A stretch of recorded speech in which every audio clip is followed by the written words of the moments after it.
सभी भक्तों को राधे राधे। जय श्री कृष्णा, जय माता रानी।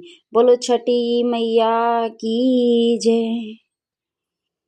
भक्तों, छठ पर्व भारत के कुछ ही हिस्सों में मनाया जाता है, लेकिन इस पावन पर्व की परंपरा का उल्लेख ऋग्वेद में मिलता है। इसके अलावा विष्णु पुराण, भगवत पुराण, ब्रह्म पुराण में भी छठ पर्व का उल्लेख मिलता है। छठ पर्व में सूर्य देवता की उपासना की जाती है और पौराणिक कथाओं में कई ऐसे किस्से हैं जिसमें सूर्य की महिमा और छठ पर्व को करने का विधान बताया गया है। तो चलिए आज हम छठी मैया की कहानी सुनते हैं। छठ पर्व को छठ माता के नाम से संबोधित किया जाता है, जो कि देवी षष्ठी का प्रतीक है। छठ पर्व में सूर्य देवता के उगते और डूबते स्वरूप की पूजा की जाती है, जो त्वचा के रोग को ठीक करने के लिए जाने जाते हैं। एक कथा के अनुसार माता सीता ने मुंगेर में छठ पर्व मनाया था, जिससे इस पर्व की शुरुआत हुई।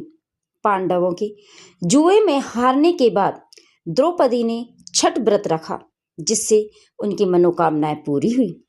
राजा प्रियव्रत को संतान की प्राप्ति के लिए महर्षि कश्यप ने पुत्रेष्टि यज्ञ कराकर देवी षष्ठी की पूजा करने का सुझाव दिया था।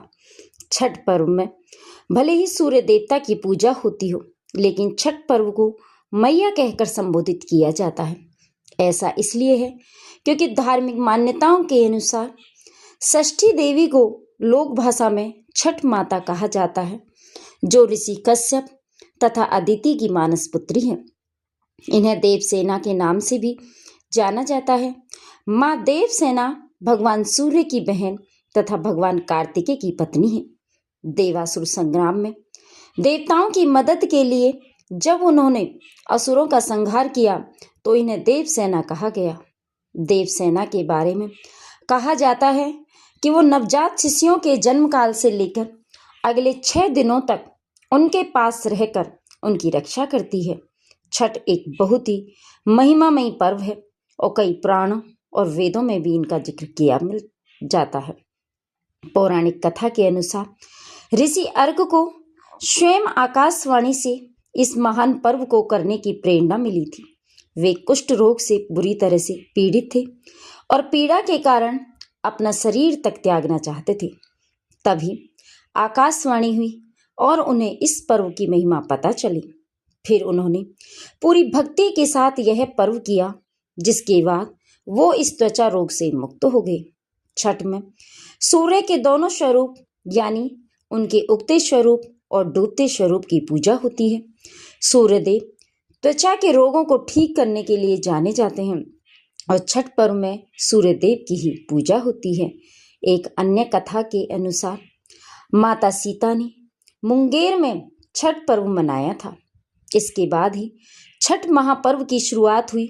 मुंगेर सीता मन पत्थर मतलब सीताचरण मंदिर के लिए जाना जाता है, जो मुंगेर में गंगा के बीच में एक शिलाखंड पर स्थित है।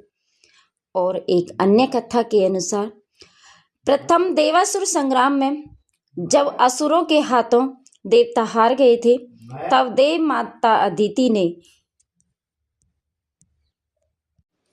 तेजस्वी पुत्र की प्राप्ति के लिए देवारण्य के देव सूर्य मंदिर में छठी मैया अपनी पुत्री की आराधना की थी। तब प्रसन्न होकर छठी मैया ने उन्हें सर्वगुण संपन्न तेजस्वी पुत्र होने का वरदान दिया था। इसके बाद अदिति के पुत्र हुए त्रिदेव रूप आदित्य भगवान, जिन्होंने असुरों पर देवताओं को विजय दिलाई। छठ पर्व को लेकर एक और कथा प्रचलित है। उस कथा के अनुसार जब पांडव अपना सारा राजपाट जुए में हार गए, तब श्री कृष्ण द्वारा बताए जाने पर द्रौपदी ने छठ व्रत रखा। तब उनकी मनोकामनाएं पूरी हुई तथा पांडवों को उनका राजपाट वापस मिला। मान्यताओं के अनुसार सूर्यदेव और छठी मैया का संबंध भाई बहन का है। लोक मातृका षष्ठी की पहली पूजा सूर्य ने ही की थी। एक अन्य कथा के अनुसार राजा प्रियव्रत को कोई संतान नहीं थी, तब महर्षि कश्यप ने पुत्रेष्टि यज्ञ कराकर उनकी पत्नी मालिनी को यज्ञ आहुति के लिए बनाई गई खीर दी। इसके प्रभाव से उन्हें पुत्र हुआ, परंतु वह मृत पैदा हुआ। प्रेमवत पुत्र को लेकर शमशान गए और पुत्र वियोग में प्राण त्यागने लगी।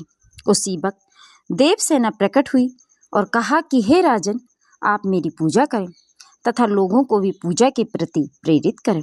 राजा ने पुत्र इच्छा से देवी षष्ठी का व्रत किया और उन्हें पुत्र रत्न की प्राप्ति हुई। तब से पुत्र जैसी कामनाओं के लिए भी छठ पूजा किया जाता है। बोलो छठी मैया की जय। भक्तों, इसलिए हमें पुत्र प्राप्ति और उनकी रक्षा के लिए छठ पूजा अवश्य करनी चाहिए। भक्तों, यदि आपको हमारे द्वारा सुनाई हुई कथा अच्छी लगी तो लाइक करें, कमेंट करें और चैनल को सब्सक्राइब करें, जिससे आगे आने वाली और भी कथा और कहानियाँ आपको समय समय पर मिलती रहे। जय श्री कृष्णा, जय छठी मैया।